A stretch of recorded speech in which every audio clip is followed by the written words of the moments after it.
Hey, what's going on? Welcome back. It is your friend Abraham Sanchez. And for this week, I want to talk about goals and values. More specifically, goal-oriented thinking and value-oriented thinking. So let's go ahead and jump right into the topic. Starting with goals. Obviously, we know what goals are and we know what goal-oriented thinking is. It means you have a goal, you work diligently to achieve it. It's the only thing you focus on, and then eventually you achieve your goal. On the other hand, you have value-oriented thinking. And in value-oriented thinking, you also have a goal, which is great, but you also place importance on other things, like your family, your friends, the lessons that you learn from life, creativity, nature, and the list could go on and on. So to help differentiate these two things, let's look at a scenario. First, you have your goal-oriented person. And this, like what we said earlier, is somebody that places an importance and the utmost importance on accomplishing their goal, and they work diligently to achieve that. And then you have a value-oriented person who, let's assume, has the same exact goal as the goal-oriented person, except they also value life lessons, they value relationships, friendships, their family, and other things. So you have your goal-oriented person who works so hard, hustles, grinds, whatever you want to call it, works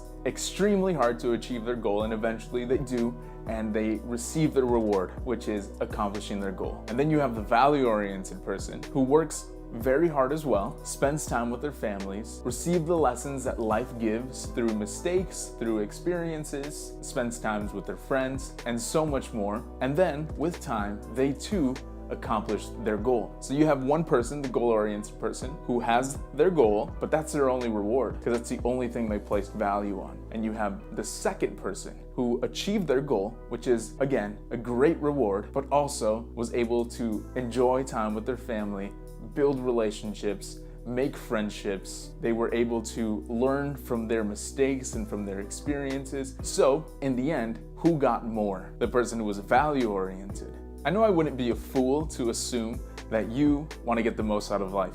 Heck, I want to get the most out of life too. And my friends, in order to get the most out of life, we have to switch from goal-oriented people to value-oriented people. There's nothing wrong with having goals. In fact, I want you to have as many goals as possible. But the thing is, if we are to only live our life in the hopes that we accomplish our goals, with our goals taking the number one spot in our life, we will get to the end of our lives with absolutely nothing to show for it. However, if we have goals, but we also have values, we are people of value, and we live according to our values, we're gonna come to the end of our lives with so much happiness, with so much joy, and having learned so much from life. So ask yourself, what kind of person do I want to be? And what kind of person have I been? I can tell you that I have been a goal-oriented person for so long. And really, achieving my goals has been great, but there have been many times where it seems as though everything is going right, but I felt empty. I felt like I truly didn't accomplish anything. And that's when I decided